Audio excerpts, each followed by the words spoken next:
to Ateneo from NTU.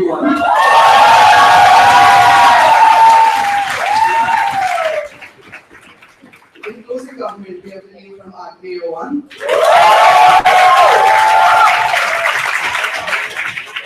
And in closing opposition, we have IIUM.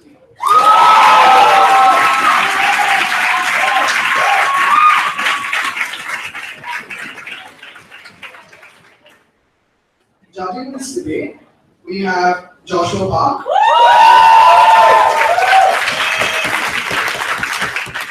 Jackson Moore, Choi Chan, Kim Lee, Nick Cross, Lucian Tan, and my name is Aditya. So the motion before the House is this House believes that countries whose native language is not English should adopt English as the main language of politics, academia, and commerce. Before we begin the debate, I'd just like to remind everyone to turn their phones on silent, limit their crosstalk in English or whichever other language to a minimum, and leave the room only between speeches. So without any further ado, I'd like to invite the Prime Minister for opening remarks.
English is a globally renowned language. It's spoken by the most number of people in this world, but also it's spoken by the most egalitarian societies in this world, the most economically sound societies in this world, and the most financially solvent societies in this world. For far too long have we created arbitrary principles that define what language should mean to this world. We've changed that and we break them from opening government. A couple of principles to start off this debate. First, we think language in general should be utility-based rather than protecting individual restrictions and freedoms. Why so? First, from opening government, we do not restrict freedom of speech, individual means of expression. We're completely okay with using your ethnic language for conversations at home, your own livelihoods, your families, etc., etc. But the arbitrary necessity for all of those things to translate into things that concern the national fabric, academia, politics, and trade is a logical link that's always been missing. We think if language can never serve a purpose for our lives, we're far better using an alternative language that does so. Secondly, we don't think this policy is exclusionary because the status quo is often exclusionary. The languages that countries use are often the majority spoken that often exclude the most minorities and vulnerable groups. At best, we use a language that's exclusionary to all people in the country and all people face equal effort in learning that language. We don't think this is exclusionary. Third, we think trade, politics, academia should not be a national effort in principle, but should be a global effort. Because in the improvement of academia, in the improvement of political ideals, in the best case scenario of trade, the ones that get excluded are the ones that fail to connect.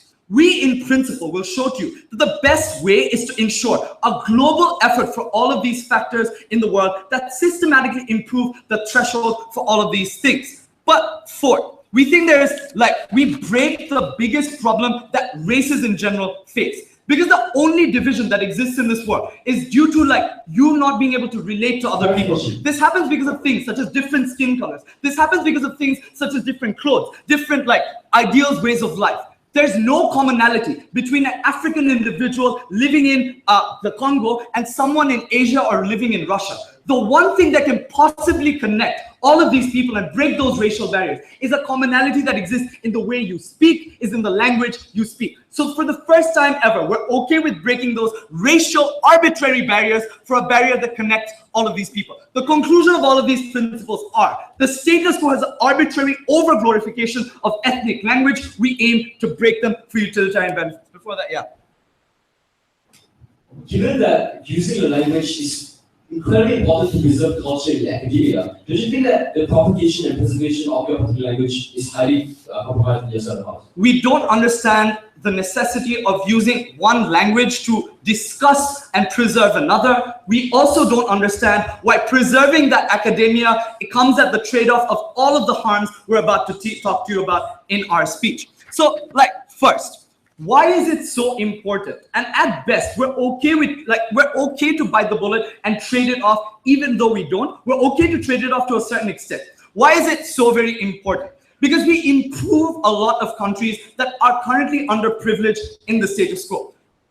In all three aspects: academia, trade, politics. How does this happen? First, we think in academia, the biggest problem that a lot of countries face is access. Access to knowledge that is systematically created and only available to certain groups of people that are unfairly benefited by their national fabric because they're taught to speak and taught to learn in a specific language. The best kinds of journals and the best kinds of books with the best researchers in this world just often to be in English. Meaning, on a primary level, if we allow English to exist in these societies, you get greater access to further knowledge that you currently don't have access to. On a primary level, this creates a more educated society. Secondly, we think we often over-romanticize Western society, but never fully adopt the proper ideals we're supposed to from those societies, but either automatically assume all their ideals are good or automatically disengage from all their ideas completely. You either have two extremes. One where you automatically assume America and everything it does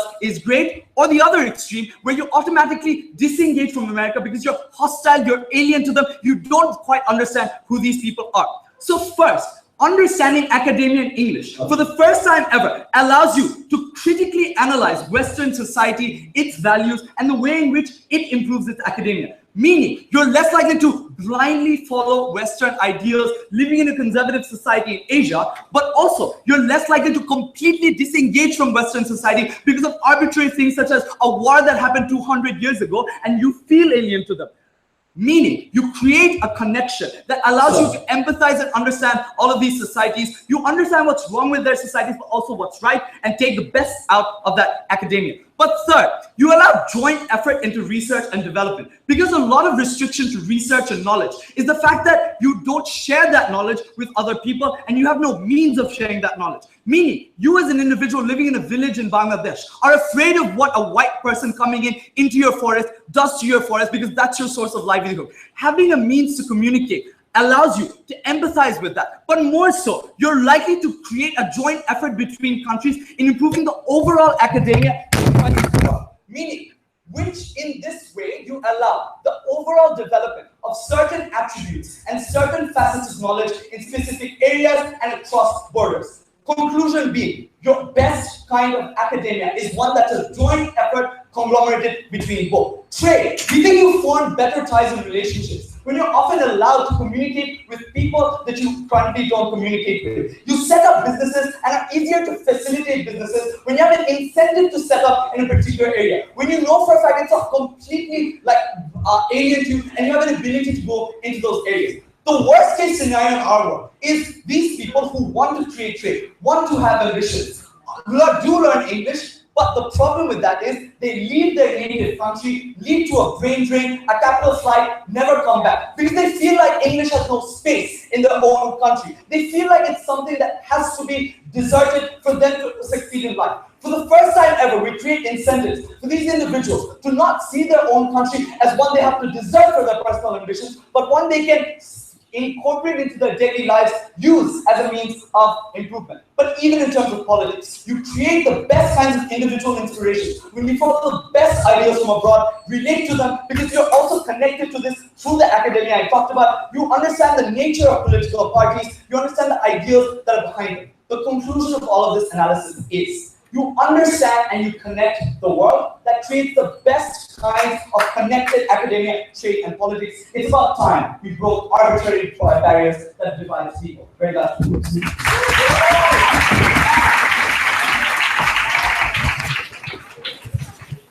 Thank you, Speaker, for that speech. Now I'd like to read your opposition. Here.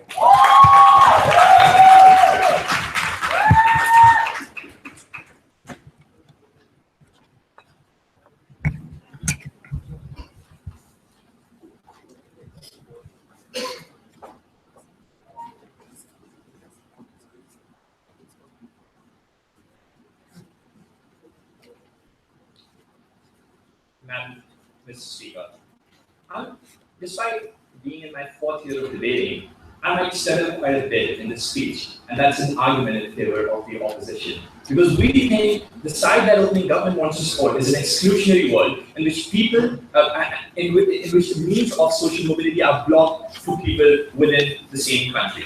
We want a world in which people speak languages that they speak native languages, and the government facilitates those languages as a medium of commerce, as a medium of academia in those societies. I'm going to give you 3 arguments in this speech. First of all, I'll tell you why language and learning English is inaccessible to a lot of people in many countries, and there are harms that flow from that. Secondly, I'm going to look at you why that harms it directly militates against the local culture and the native culture, which is a thing that people might want to protect. And thirdly, I'll tell you why Western academia, or the hegemony of Western academia, is dangerous, and it's important to allow other forms of academia to prosper. Before that, a number of rebuttals, right?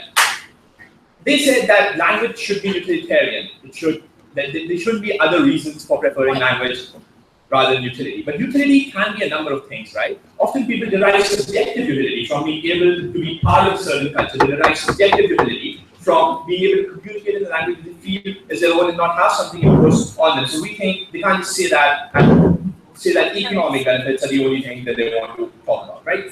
They said next that all people on our side need to put in equal effort to learn English, and that's a good thing. But we don't think that's true. And I'll demonstrate that the people who are the least privileged in these societies have to put in the most effort to learn these languages, and these barriers are often insurmountable for them, right? They said then that it's important to break barriers between people living in Asia and people living in Africa. We think it's very unlikely that you as a person, as an Indian, will ever interact with a person living in like some place in Africa, but you are much more likely to interact with an Indian living like next to you. It's much more important to facilitate that kind of communication rather than this arbitrary principal argument from them. Sit down. They then said that it's very important for Western journals to be popular because they tend to be the best journals, Mr. Speaker. Absolute Orientalist bullshit, Mr. Speaker, coming from that side. Because we think people in India and people in the Philippines are like smart and like perfectly capable of producing the kinds of journals and the kind of critical literature that allow people to prosper in society, right? We think often this becomes self-fulfilling prophecy at the point when the government impose this and don't allow the local journalism, etc., to prosper. Okay. They next said that reading Western literature allows you to critically analyze these kinds of things so that you can not just wholesale buying Western thought, and also critically analyze. If that were true, Mr. Speaker, then reading this Western literature would have produced that same effect in Western society as well. Actually, it's produced the opposite effect, right? It has allowed people to just buy wholesale into the narratives of capitalism and the neoliberal consensus in those societies, right? Finally, on this issue of research and trade, we think those things can be facilitated by the provision of translators, etc. And the global community has an incentive in allowing research and trade to happen, so they will put up with those kinds of facilitations. It's not clear why you have to wholesale change, like impose one language on everybody else. I'll take closing before I move on to my own case. So in the absence of adopting English as a national language, what is the converse? Will you still choose a national language, or will you allow people to remain in pockets and choose their own languages? We allow people to remain in pockets and choose their own language. It is not as bad as that sounds. It means that vast geographical areas speak the same language, often united by religion, and the discourse between different communities happens in the same way as we've described, right? It can happen through translators, etc. in those ways. So it's important to speak. Why is language inaccessible? Like just learning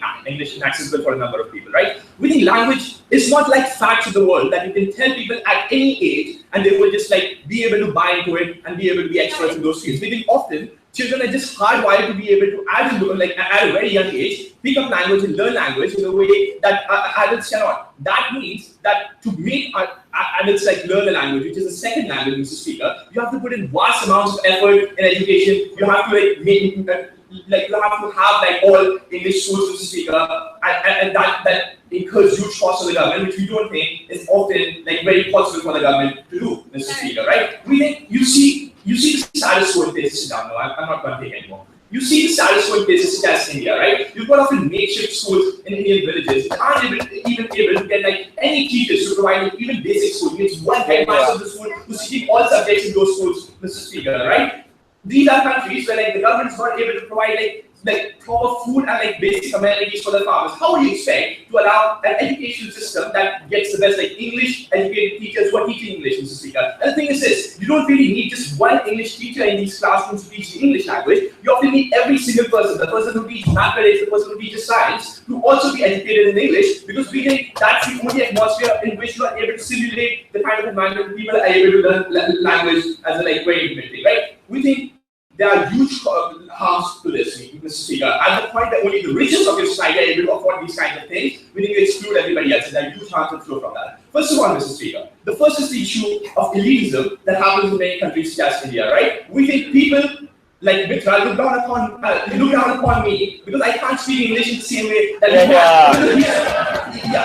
we think that might sound funny, but when that happens to a poor villager in India who moves to Delhi and is looked down upon and is made fun of because of his accent, because of the way that he cannot speak English, Mr. Speaker, that's a huge harm. That doesn't allow these communities to ever mingle, Mr. Speaker. It like perpetuates the superiority of the upper class and the inferiority of the lower class. So the second harm that I want to talk about. Often people coming from villages limit themselves to the kinds of things that they can do because they feel that they can never compete with these people if they can't do this, Mr. Speaker. It is true. Like my parents' struggles of being in the medical field and being in the medical field and like feeling inferior with everybody around them was talking in English was hugely problematic for them, right? Often it was a huge discouraging influence, pushing them, often making them feel that they should move away from this because this is not meant for this, Mr. Speaker. We think that's hugely problematic. The third harm is this, Mr. Speaker, in the form of political discourse. When English becomes a language of like political discourse in times now, etc., it's very hard for people to be able to participate in that, the local villages. So only elite control that discourse, Mr. Speaker. I'm going to talk about why academia dominated by Western thought is also harmful, Mr. Speaker.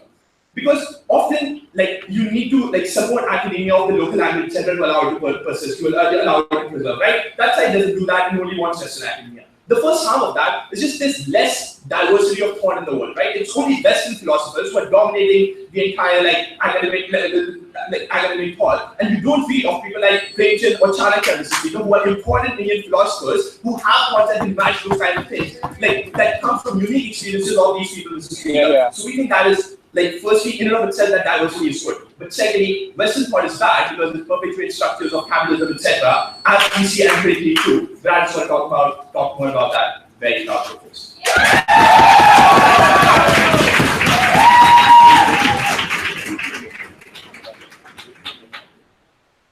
Thank you, Speaker, for that speech. Now I'm the Deputy Leader of Opposition. Yeah.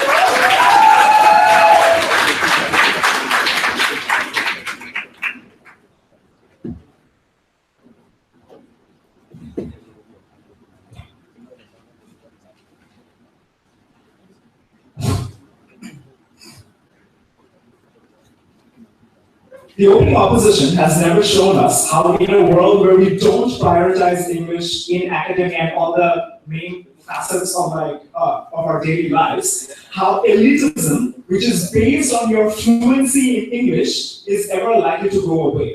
Thing is, if you don't prioritize English as your chief language, the more affluent in the society are more likely to learn English anyway because they recognize that all your opportunities internationally and locally and for you to become dominant individuals in your respective society is still based on your ability to learn English. But the problem remains that you don't trickle down this narrative to the poor, who still believe that their ability to succeed is contingent on their ability to learn the local language, which means that you disproportionately deny them the ability or give them the false hope that they can still succeed by remaining in their individual pockets, knowing their local cultures only, whereas their influences, their expressions will only remain confined to their individual societies and will travel no more. We think we would like to equally preserve the cultures and the languages and the experience of these individuals as the opposition in this debate today. But we think we do this better when your experiences and when your academia is something that's accessible to the world outside. Because individuals who are unlikely to learn English or unlikely to learn one universal language, you're more likely to have your experiences in a bubble where it doesn't translate to most of the people, which means that nobody really gives a shit about you. We think that's problematic. But even then, we think at any world, I think even in the world of the opposition, you force a significant majority of the people to learn a language that isn't native to them. Which means that you shift to national languages anyway, which is forceful on a lot of minorities that live in these individual countries. We think the world is better when you force everyone to learn English, because even if you wish to discriminate individuals based on accents, in our world, everybody is likely to have accents, everybody is likely to face similar struggles when it comes to learning this particular language. We think that is a far more egalitarian society. But then, opening opposition thinks that we will just blindly follow the end and we will just blindly subscribe to all the Western ideals as soon as we learn English. One of the biggest critiques of the entire Western ideology of what colonialism stands for and their version of politics is an Indian politician by the name of Shashi Tharoor who knows better English than probably many scholars in the biggest universities in England, because individuals like these, politicians who are capable of learning English and criticizing these individuals based on their whole language is the one sort of criticism that gains a greater amount of access in terms of reach. And we think that's more important because reach is what enables these individuals to listen to you and to listen to your demands when you're out there. But understand this, in the world of the opposition, poor people are hurt more, and we think that's problematic. But understand this, even when it comes to the aspect of these individual societies and countries, recognize that once a significant proportion of your population, who are likely to be the ones who are talented and take your country forward, learn English anyway and realize that they aren't able to do a lot with English in their home countries, they automatically leave towards serving institutions abroad which best serve them in that particular language, which leads to brain drain, which leads to capital flight. Something that the entire opposition was absolutely reluctant to engage at all. We think it's far more problematic. But even when they tell us that it's important to preserve local academia when it comes to through their native language, we think we do this better because individuals are more likely to gain access to academia with English. Because we think we isolate a lot of individuals by this forceful adaptation that they experience at a point of time. Because you spend a significant portion of your childhood learning math, learning science in one particular language. And then when you think of expanding your ambitions, expanding what you wish to do with your life and have an overarching purpose, you're forced to learn another language which you're incapable of. What you need to recognize is, at the end of the day, you will not be able to change the fact that English is the more popular language overall in the world. That is something that you're unlikely to change with your belief and with your arbitrary romanticization of your home language. It's about time that you move on and create a calculus based on based on an understanding of English that serves everyone better. But understand this, social mobility is best served in our world, where you are likely to invite minorities to participate in discussions better. Because firstly, their language is English, something that's internationally and locally accessible, which means that their voices transcend to everyone within that particular sphere. But even then, even if there are structural barriers involved, which stops minorities from being able to explore to the full extent of their democratic rights, we think as long as your voice transcends to international authorities, you're more likely to garner sympathy from institutions and individuals outside who can come to your help. But more importantly, you're more likely to assimilate into societies where best of the opportunities exist when you know English. The main reason why refugees fleeing from like war-torn areas can't really assimilate into countries outside. The reason why they are perceived as aliens, because the most tangible, most visceral reaction of these individuals is that these people are different because these people speak differently. Yes.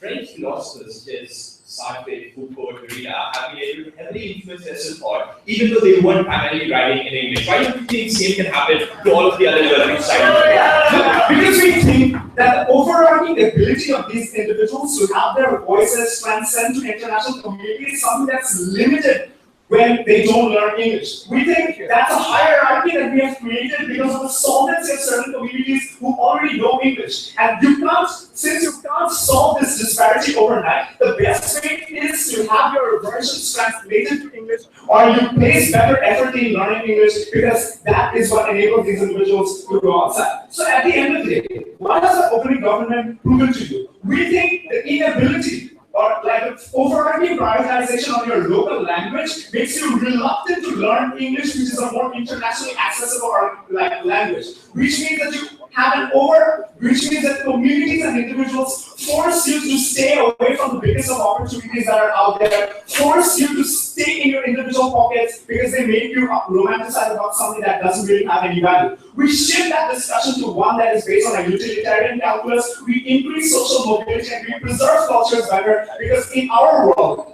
only these experiences are internationally and universally accessible and felt in their world. They're just trapped within pockets. Thank you. Thanks for your speech on where the deputy of opposition.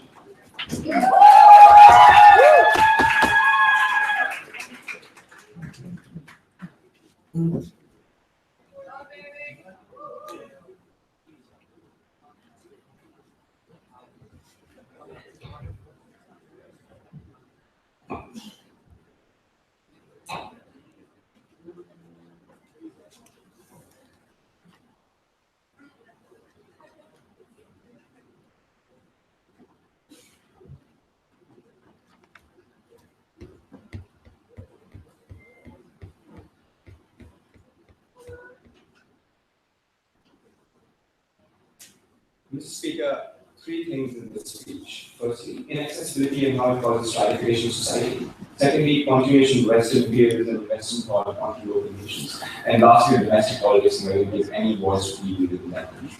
But before that, let's talk about what happens in our world. And because I think opening government or government in general got things clear. We think our world looks like more like 1960s, 1970s India, where political discussion has multiple languages, such as Bengali, Kannada, Hindi, or Oriya, and so on and so forth. We think constitution exists in all of them. We think official languages and official filing of police complaints or academic work and so on and so forth happens in all these languages. We think that model applies to the language and comparative exam. Under our case, we tell you the national language cannot and will not be pushed onto people as a whole of the nation. Why is that? Because at the point of time when the government decides to prioritize one minority in their language over hundreds of other minorities and other geographical demographics living within the country, we think the political backlash is too high for them to be able to do so. We think at the point of time where the politics within that country, demographics within that country, cannot allow this to happen with respect to pushing one national language onto other people. We don't think that will be the case. But before I move on to accessibility, let's see this one thing about utility and economic utility. I think the inability of governments to conceive Japan as a nation that has gone ahead without adopting English as national language is what lost in this debate. Because I think Japanese individuals in the Japanese population, I work in Nomura, Mr. Speaker. I think is a very successful nation with regards to both economics, research, and making society countries like India, where robust thoughts and discussion in politics, academia, and commerce happen in their own local languages, we think that they can go forward as usual and better than possibly adopting English as one language that permeates through society. We think the socio-economic stratification on their side between countries is not just dependent on language, and solving that does not mean that you solve for socio-economic stratification and bring it, because at the point of time where all countries speak English, we still think that other arbitrary barriers, such as which country have access to different resources and so on and so forth, still exist. What kind of politics and politicians or admissions exist in those countries still exist, and people still have an incentive to change countries and change demographics to move to somewhere with better opportunities. Let's talk about inaccessibility. Right? We think OG lost this debate when they assume we do this debate on hypothetical developing countries. We think this debate is about countries which have historically been dependent on native languages. That is to say that we can't let them get away with not giving any form of mechanism as to how they're going to make English more accessible and more and give opportunities to people within that nation on how they make English a common ground for everybody to speak. We think that we told multiple reasons as to why that cannot be the case and will not be the case. We think it will lead to greater stratification because more effort is needed in order to educate least privileged people as shy too. We got no response to shy telling you multiple things like people like we need academic philosophers, so people speak English, and people who teach social sciences, and so on and so on. We think it takes a huge amount of human capital and financial costs on behalf of the government to be able to do so. We think more importantly, it erodes families, right? Because at the point of time when old individuals and people within the family speak different languages, and young children have been educated within one particular language, we think the culture of these nations and families within those nations are now eroded. Because at the point of time where families like people within one family or one particular nation or like one particular unit, such as a family, cannot talk to each other or do not understand the thoughts and ideas that go in each other's minds, we think that's bad. But more importantly, let's talk about continuation of Western ideas. Right? We think that ideas and thoughts and how cultures develop go a long way in how political movements develop and how things change within society, how people think of their society, and so on and so forth. We think on their side, it limits the potential of ideas that local countries have. There are multiple ideas in Hindi, Mr. Speaker, and multiple concepts which I literally cannot talk about in English because I don't know how to express them in English. In similar way, how consent cannot be expressed in Mandarin or Hindi, there's similar ideas and concepts within those languages that cannot be expressed within English. We think those ideas and thoughts are important and need to be developed within those local ideas and those local languages. And I think that once this happens, it's more important and more likely that people from abroad and people who study English and dominate the political discourse get to those ideas that they discuss highly in universities, highly in political landscape, and highly in academic landscape. Sit down. We think it actually removes the ability of the individual and the society as a whole to bring these conceptions to the forefront. Because in Chanakya within India, right, certain things and these are discussed in texts within universities. We think it's more of an incentive to Western philosophers and Western academicians to come down or possibly think about why this gaining so much traction within those countries as political ideas and logical thought. We think that is when we have people questioning Western ideas and criticizing those ideas better than what opening learning suggests, such as reading Western philosophers and so on. Shari's PY made a lot of sense, right? Because at the point of time when people in local languages have been historically able to question Western ideas and Western philosophers, we think it's far better on our side. So authors and poets and philosophers which have essentially shaped perceptions and furthermore question ideas that have come towards them, we think this is some trade-off we're not able to accept. But more still, we think the development of this culture, if questioning critical analysis is what we want to achieve, we think we do it far better on our side. And we think that questioning these things with develop in different forms of culture in local language and in local philosophers, we think it's far better on our side. Yes. So your political movements, how will anybody outside want to listen to them if they don't understand what they're talking about? Here. We think that's not the case. At the point of time where large hordes of people congregate to need something, to want something, and put their moments forward. We think translators and people who facilitate that discussion already exist. We think political parties have incentives to do that anyway with regards to appealing with these individuals and so on and so forth. But this OG mentioned Sajid through, right? We think that people in India, Samadya Singh and Jagdish Bhatia, which want Western ideologies to come in and will support Western ideologies as opposed to Sajid through, do have an equal amount of following and possibly more with respect to their ideas and so on and so forth. So it's not an arbitrary or normative thing that OG can make that we have ideas that are criticized. We think that Sajid through's education in non-English institutions and being grown up in Kerala under Western realism possibly had more to do with human questioning colonialism than reading English texts. But lastly, on domestic politics, right? We think that the ability of people and things that they respond to within OG, and I hope CG does that, is that people within domestic institutions, within domestic political sphere, are not able to opt in into domestic politics. Because at the point we tell you that accessibility of English language, each and every individual within that country is so tough that it's so tough that people cannot opt into political discourse with that happening within their nation. We don't think domestic politics, stratification of domestic ideology is something that we can support on our side. I'm very honored to speak again from open opposition, and this time with my best friend.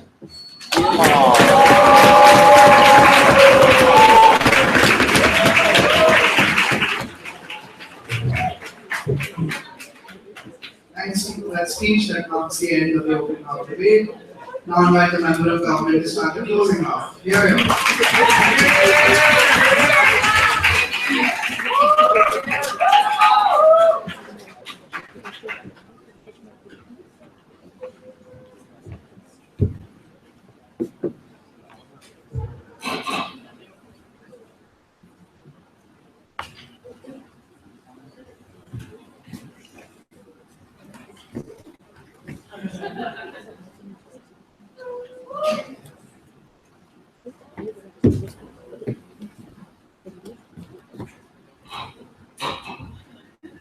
Take it from someone whose country has been colonized for over 350 years. Colonization sucks, but it gave us a few good things, like a structure upon which we can build a shared mode of communication that can bring together the world. So, we are faced with the reality of globalization. The world is getting smaller, but the way and modes in which we communicate with each other are not adapting to change that. We are being held back by backward notions of regionalism and tribalism that prevent us from being able to come together as a global community. So this is where we extend coming from closing government. The first, we need to come up with a global language. Number two, that global language needs to be English, and that all rebuttals will be integrated in my constructive speech. So, first, we need to come up with a global language, because this was hinted at coming from the opening themes, but never really fleshed out, right? It's really ambiguous, and there's a deadlock coming from their side as to whether or not we really need a global language as opposed to a regional one. The first premise I want to propose, that may be a little controversial, is that in this debate, and in most debates, cultural diversity can just go ahead and take a back seat. Open opposition wants people to stay in pocket communities to preserve this amorphous identity and amorphous value called diversity, without being able to prove why this diversity is absolutely necessary, right? We tell you, coming from closing government, that culture and identity is constructed and has no intrinsic meaning. It only has meaning if you understand it. Like, you can have the most beautiful painting in the world, but it will have no value if it's not appreciated. Do you know what does have intrinsic benefit? Getting a job, avoiding wars, because you don't understand what the other world leader was saying, ladies and gentlemen. So we think that in the cost-benefit analysis, the cultural diversity can take a backseat. Secondly, in terms of the point of language, we think that the point of language is the ability to reduce distance between people who are incredibly and inherently diverse, right? So what we say is that making language uniform does not necessarily mean we completely let go of any kind of identity or diversity of ideas, right? Language is a vessel, it's a carrier of spirit. So we would argue that in linguistic theory, language carries spirit, but does not dictate what you think or what you're going to say. So the best way to harmonize diverse, inherently diverse peoples is to be able to harmonize that language. Language carries humor. It carries the ability to understand different cultural nuances. It carries the ability to share the same slang, for example, with somebody who is 5 oceans away. And the point of the matter is, it is just not feasible to learn every single language, ladies and gentlemen, right? This is what they seem to say. If you recognize that the world is globalizing, and if you recognize that there is a value that people will come together, the question is how can you ever come together on the other side? Unless you want everybody to turn into a polymath. And we think that the problem is worse on their side. I don't understand this on side. It's really not going to be on side.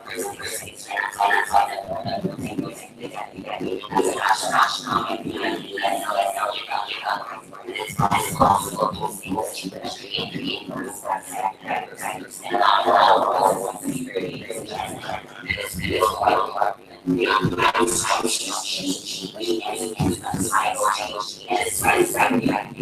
Krabi Asian opening competitions, logistical challenges, right? I think this is quite significant because obviously once you introduce English as your main language, the access to English will also change. You're going to shape English education and shape your curriculum and try and teach English better to students. We're no longer held back by backward tribal mentality that actually preserve this cultural diversity for some enormous value that they were never able to prove. But the second thing is, even beyond structural access, right, to English, because now it's in your main language and it's more rooted in the word English, we think that English no longer becomes a tool of white colonial masters. It can be a tool for everybody. So this is how you overcome the logistical challenges that were posed coming from women in opposition, which was a significant part of their speech anyway. But let's really talk about why these real-time structures need to change, right? It's because, ladies and gentlemen, when you talk about language, the need to harmonize it is so great. When you talk about in politics, negotiation between world leaders, you don't need translators anymore, and that's great, right? Because now George W. Bush won't misunderstand you, Trump won't misunderstand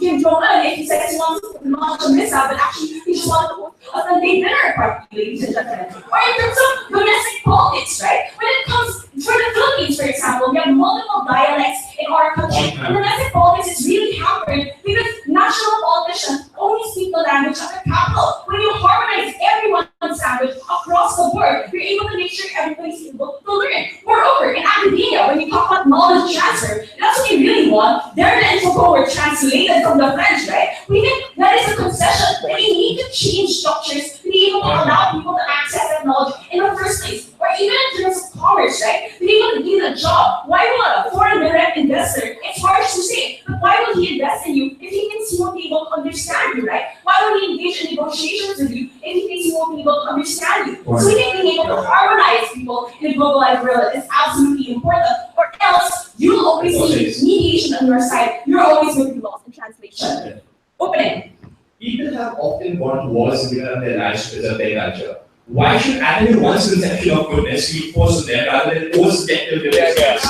Ladies and gentlemen, we need to be able to accept that there will always be birthing pains when you try to impose something, right? But at the end of the day, we need to be able to look at the trade-off. And the trade-off is a better quality of life for everybody. And the trade-off is your ideas as a human being being able to come about for everybody. Then we think that's something we would rather have on our side. So, why does that global language need to be English? Number one, in terms of access. And it's very separate from opening up government, right? When you look at English, it's a phonetic alphabet that lends itself to romanization. We think it's easier to learn 26 letters rather than the 2,000 ideographs of a Chinese language, right? In fact, right now, the trend in Chinese, Korean, and Japanese education is translating those ideographs into Pinyin and Hangul and Roman, ladies and gentlemen. That is already a concession that we need to move towards a way for people to understand each other and for people to understand, move towards a universal language. It's not enough to really stop romanization. It's important to be able to move past that, to be able to come together. English is also a neutral tone language, more than other languages that have more inflection.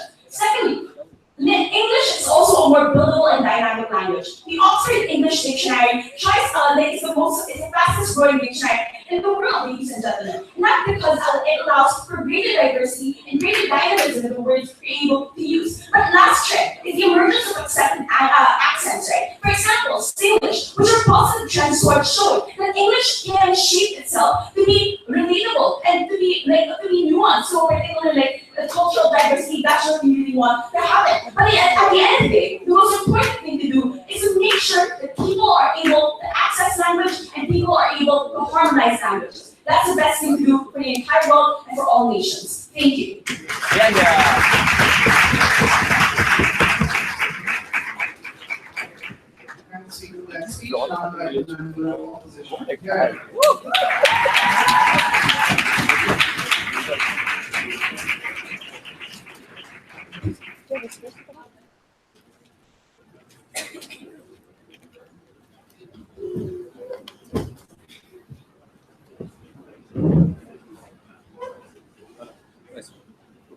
Are you sure?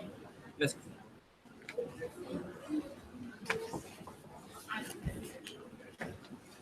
Yeah.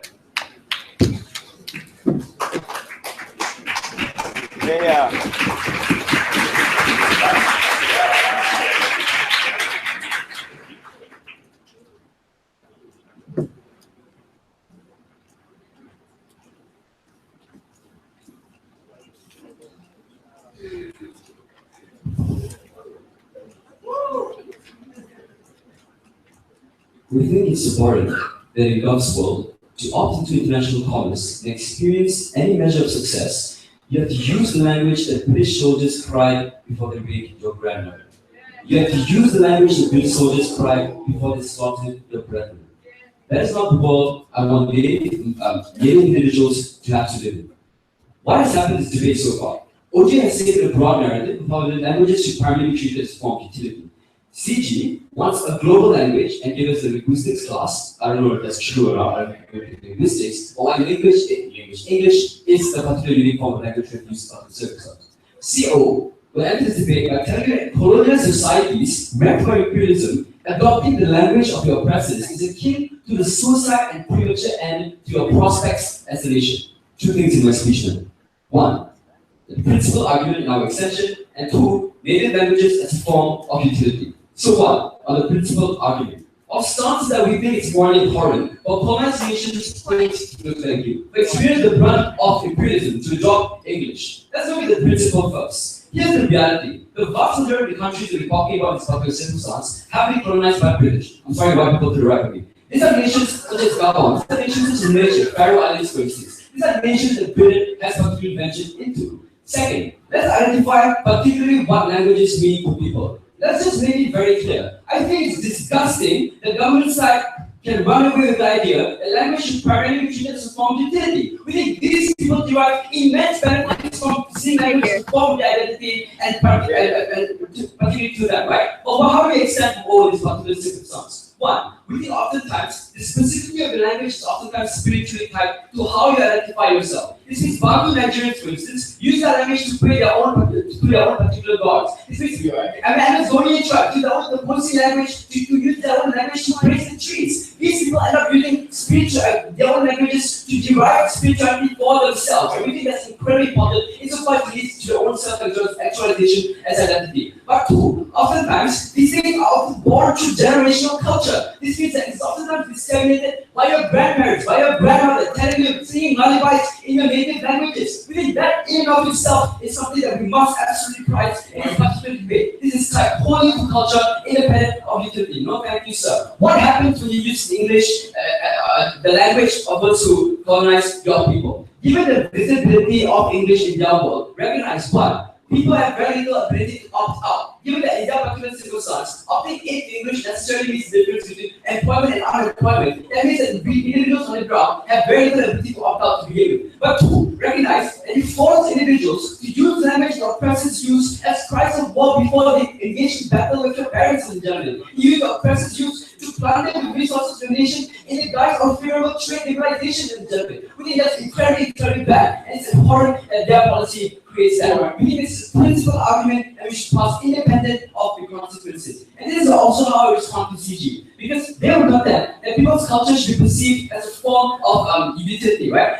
But they don't realize that not everyone views success as a form of utility. We think that native tribes, for instance, would rather preserve their language and preserve their cultural development rather than experiencing opting into the international arena. They know that the point which you allow English to speak and allow other languages to necessarily demonstrate what your language means to you. That's why their ability to control what their language means to them is incredibly detrimental. No, thank you, sir. Now, for all the judges who don't buy the principle, I have massive practical outcomes here. Recognize that in post-colonial societies where anti-colonialist rhetoric is incredibly strong, this debate, that takes this debate. What happens? One, oftentimes these places have fresh sentiments directed toward colonialists, right? It's means that people oftentimes will feel immensely alienated at the point which they have to opt into the international arena. What does this translate to? This translates to forming rebel groups. This translates to rebelling against the government who has forced you to adopt the language of your oppressors. That's when you ensure that post-conflict nations never prosper given the right ethnic tensions that exist. This is why I thought we would in the debate. No, thank you. Because the comparative is a conference of minority languages who don't feel as if the government is necessarily compromising their identity. Second thing that happens, Given that in post-colonial societies, these oftentimes are places with very low amounts of education and very weakened institutions of democracy, you reward the most privileged in society to prosper. What does this mean? This means that you reward those who are privileged enough to get scholarships to go to Harvard, Oxford, etc., when they were able to adopt English language maybe 50 years ago. The average middle-class man in Gabon, for instance, does not have a good command of the English language. What happens then, ladies and gentlemen? Given that the privilege dominate, one, you lose an entire generation who's never able to opt in this particular circumstance. But two, also, this given that still able to dominate commerce, these are people who end up being able to apply for business licenses in the international arena. These are people who end up able to start businesses, build oligopolies. That's when there's far more social stratification on the other side of the house. The comparative is there's leeway for other nations' language to be used as forms of commerce. Our worst case scenario is they rely on interpreters. I don't really give a shit. If it takes like an extra 1 or 2 days, what does it really matter, ladies and gentlemen? This is by far the most important thing today. Let's condemn these nations who want some form of identity to do. Okay? In either world, you're learning language of an oppressor, either in the form of a colonizer or in the form of a dominant majority. Right? Without adopting English universally, how else do you remove cultural ethnocentrism that makes people treat others like aliens and stops them systematically?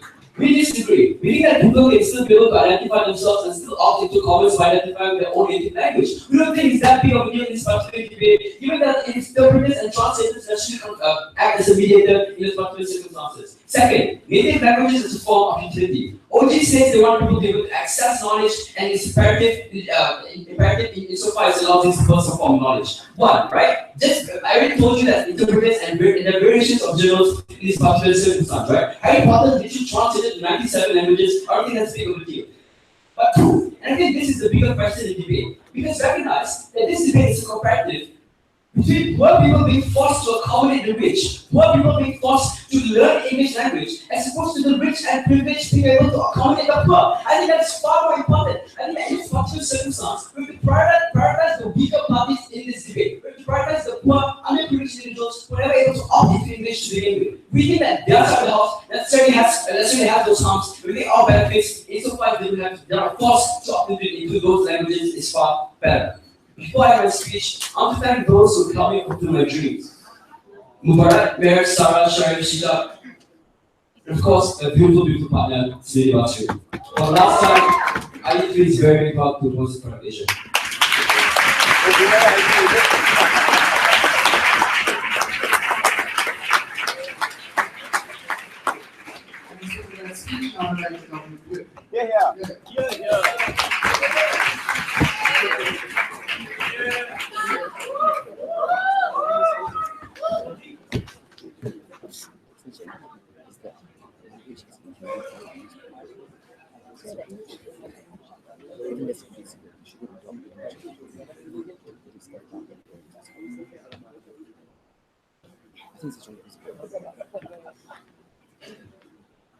Hello? Alright.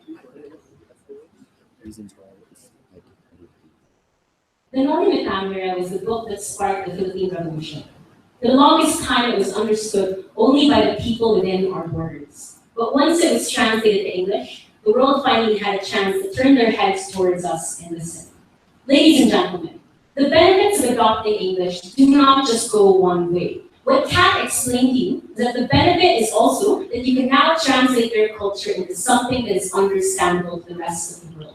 We recognize that there may be some level of historical baggage, but we think what is more painful is if you are continued to be left behind because nobody can understand your culture. So what am I going to do in this speech? First of all, let's tackle the issue of what is least exclusionary and explain why that is government bench. Second, assuming this debate is about the preservation of culture, I'm also going to explain why we win that on government bench. But third, I'm actually going to be the one to weigh this, as Kat already did in her speech as well, and explain to you why even if we have to choose like economic mobility and all those tangible benefits over the preservation of culture, our side will win. So first, let's tackle what is least exclusionary. Let's re-explain where this debate exists in the timeline. The motion says we want to adopt, which means this motion exists in status quo. And in status quo, we need to assume two things. The one, there is already an inequality between nations, that there are rich nations, there are poor nations. And second, there is already a huge shift towards a world without borders, which means economies are increasingly trading and people are emigrating from state to state. The question of this not going to do about it. So, inequalities exist across the world. The problem with OGs today is that they never really explain why the state needed to adopt it versus relying on natural incentives and people learning it on their own. So CAT provided the mechanism to the benefits that they laid out in their speech, and we think that's significantly more important in this debate. What are the three things she mentioned? First, why does it need to be a state policy? Because state policy ensures the democratization of the access to the English language. This means that even if you are a poor person from the rural community, you are now able to access jobs and opportunities. You can be hired at call centers because you can now speak the language. And this is because it is added to the curriculum. You are required to learn it in schools, and if you assume there's public education as well, people are now more able to learn it. We agree that we're not going to teach it to everybody, but if people that livelihoods, it's still significantly livelier on our side. But secondly, learning it on your own is not enough. So look, right, in debate we all speak English, but there are a lot of words I didn't know until I learned the debate. Like who the heck says mutually exclusive in real life, right? What we say is that for you to be able to enter the world of commerce, politics, and the academia, you also have to be able to speak their language. And the colloquial words that you use are not enough to enter that sphere. If you learn it through the curriculum, you are able to learn and deepen your vocabulary. You will look significantly more credible to people who hire you, and it's much easier for you to enter those spheres of opportunities. But third, understanding each other. We think OG's analysis ended at empathy, but what exactly does that really mean? Access, sit.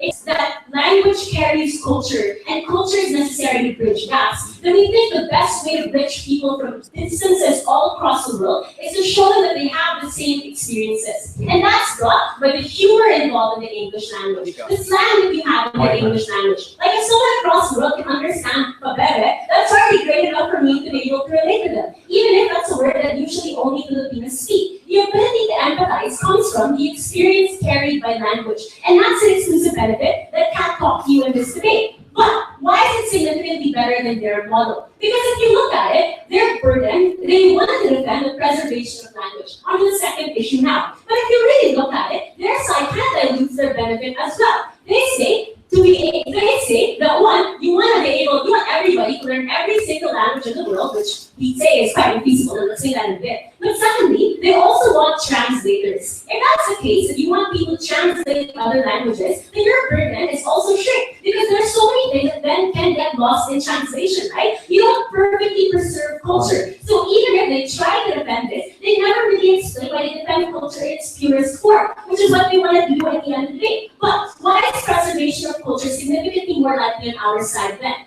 Look at it this way. If there's a book in Filipino, if there's a book in Cebuano that people don't understand, what happens? People are less likely to want to preserve this. If you translate it into English, what happens? People use it. People cite it in different academic journals. People mention it in politics. People quote it in conversations. Like the speeches and worlds, right? People constantly quote Wasi or a lot of other speeches because everybody now can access it. Why is this important? One, you need people to be able to understand what it's saying, to have the interest to preserve it. But secondly, you want people with the resources to preserve it, to understand it as well, so they understand the necessity to understand it. And we recognize that maybe it did come from colonial masters, right? But why is it still okay on our side? Because if now you speak the same language, there is now an avenue for you to communicate your oppressor. We think what's worse if you are constantly alienated and left behind because they cannot understand what you're trying to say. If you continue to stay in small bubbles, it's more likely for them to never preserve your culture, and it's more likely for it to die out as people continue to emigrate from your community to communities that are majority English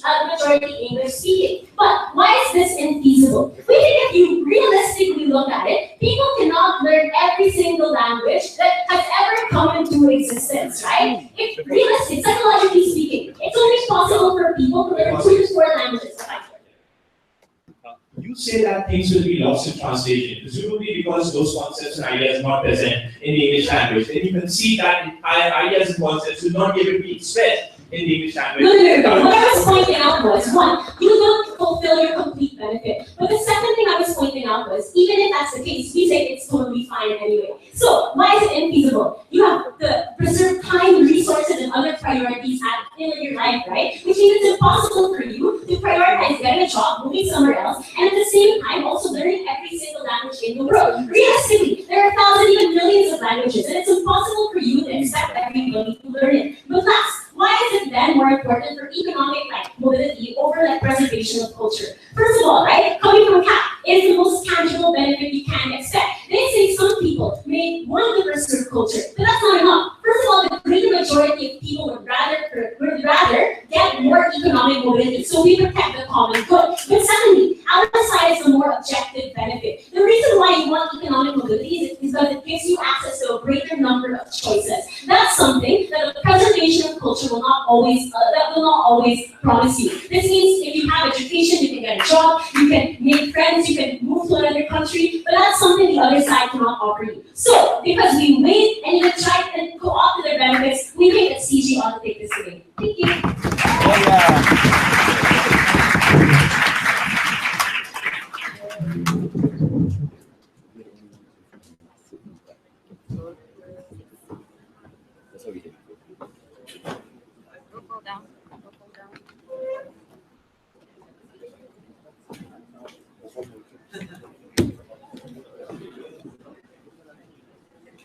Yeah.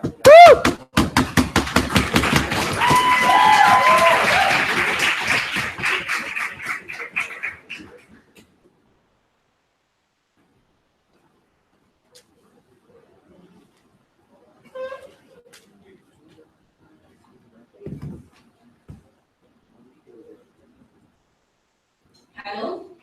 In both worlds, if you want to create a better bridge in the world of academia, commerce, or politics, one party needs to accommodate the other. Side government today's debate dare to tell us the ones that need to accommodate are those who are less privileged. They are the ones who have to learn English and they have the least ability to accommodate. And they dare to also tell us that these people are also the ones that need to subscribe to the language that is also used to oppress their grandfathers. Sure. Previous generation. We think that's abhorrent. We would prefer that these people who have the ability, who are more privileged, be the ones that accommodate to those who cannot speak in English. But understand that even when we said that, does not mean that they have to learn all language in the world. That's truly that is a false characterization brought by side closing government. Maybe they just need to learn the language that accommodates that specific community that they want to. For example, you have Western businessmen who learn Mandarin because they want to trade with Chinese business people. We think that is still something that is possible in our world. The biggest problem that is brought by side government today's debate was basically, I'll take you after this. Brought by side government is basically the inability to relate. The inability to have empathy and no commonality, right? We don't think it's true that language is the only thing that can break barriers and create understanding and respect. We think there are other things that can bring people together, things like nationality or religion that can also unite people. There's no analysis why that's not enough. But even then, we question, why is it necessary for you to unite people on a whole global scale? We think we're fine with people being different, we're fine with them having their own identity, because you see, this identity is what provides them comfort, belongingness, that makes their life meaningful. I may not be the best English speaker in this room, but I can be the best Malay speaker in this room. I will feel like I belong somewhere and I have a value. We think that's why it's important for us to preserve that identity and that culture that side closing is so quick to trade off, and we think that's harmful. But even then, we think that although people are different, that does not mean they don't have empathy or respect or ability to cooperate with each other. We've seen how white people being empathetic to the BLM cause, men being empathetic to the female cause. We think people can still cooperate at the same time, keep their identity and keep their language, and we don't see why that's only exclusively our world. And that also brings down the whole analysis on empathy that Nika wanted to talk about. So let's take a look also at the benefit that they brought. Notice that the government's benefit will only work if they're able to prove that everyone will have equal good access to a strong English language. No analysis has been given as to how they can do that. Perhaps they can fear that this country has the ability to teach people, but they can't fear that everyone will be able to converse in English overnight. Everyone will have strong command and equal ability to always access English language. We think there will still exist a generation of people who are going to miss out on opportunities in academia, on politics, because they cannot learn English immediately. And these are the people who are going to be on the losing end. You don't see how they protect those people. It's not someone that you can just easily ignore, right? First question, right? Why is the voice of the people is going to be less likely to this directly engaging with side speech? Let's break this down, right? By claims of non-English across the middle line to be the one that accommodates to English privileged people, we think it's also the goal whereby those privileged people are going to make less effort in trying to bridge the gap. And we think that's harmful because they are the one with most ability, most resources in trying to reach out to others. That means in their work they would have less effort to translate certain knowledge that could reach people that cannot necessarily speak perfect English. Less effort for them to learn another language and keep practicing those languages to preserve it. There's also that also means that less limelight to other language that also needs to survive. In that world, we think more people are going to have difficulties in trying to opt into economic opportunities because first they need to make sure they're able to master a certain language before they can actually get into those opportunities. If anything, we think voices is going to be less likely heard in their world because in a world where people no longer see the importance of practicing their native language, it's also the world whereby you reduce the number of people who can understand that native language. That means for those who choose not to opt into English language, or people who are alienated as countries we brought you and not dealt with by any of the speakers inside government, that these are the people who will be locked out. These are the voices that you cannot hear and understand that this is the voice that you need to hear most because they need the most help. What you essentially do in your world is that you reward those who are most privileged, those who already have ability and access to economy, even though that's a harmful world to live in. And speaking of that, we would like to impress again the principle that was brought into today's debate that they don't want to engage with. We see that adopting the language of the colonizers basically make all the sacrifices that your previous generation brought in today's debate pointless, and we don't see why that's a fair trade-off for you to take. If you are a minority, if you come from a country that is not well off, sometimes your identity, your history, the beauty of it is all that you have left. That is what makes you unique and what makes you feel special. We don't think that's something that we should be doing. Why is it fair in your world to convince the vulnerable people with a false hope that you romanticize your own language, you'll be able to achieve all the opportunities in the world? Why don't you teach them English in Europe? Why the rich are learning English and becoming solvent anyway? Within your world, you also romanticize the idea of me learning English means I will have access to all opportunities. So in the first place, they're not going to get that equal access. But also understand that in our world, whereby you make these people, whereby you make those who are privileged try to accommodate to those who are not privileged, it's also a world whereby you include more of these minorities. And we think they do have incentive to accommodate because they want to tap into more markets, they want to tap into more voting blocks, and they just want to tap into more knowledges that have nuances. But on to the other part of the debate, right? When it comes to preservation of culture, I just want to call out psychology when they said that you can preserve culture better when you speak it in English. In the same breath, they were talking about translation means you are going to lose certain meanings, certain important nuances of that particular culture. We don't think it's possible for them to make sure they can preserve the culture at the same breath says that translation is only going to make it less meaningful. Also, we think people won't have any incentive to practice any part of your culture if it's just in another average English language. We think your language makes it unique. But also, last thing that I wanted to point out is that on our extension, they did not engage with the part whereby in their world, when some people have fresh sentiment against colonizers, these are the people who are going to alienate themselves. These are the people, we pose to you the bigger harm in today's debate, right? It's not just a matter of accessibility that those who are more privileged can provide. But the bigger problem is that when these people alienate themselves, that's when you lose people who are important. That's when these people are going to get most harm. That's when instability is going to happen in areas of like post-conflict or areas whereby they still are against their colonizers. We think it's about time we take a look at the bigger picture and understand that submitting to the colonization of language is not going to bring any benefit to those who need it.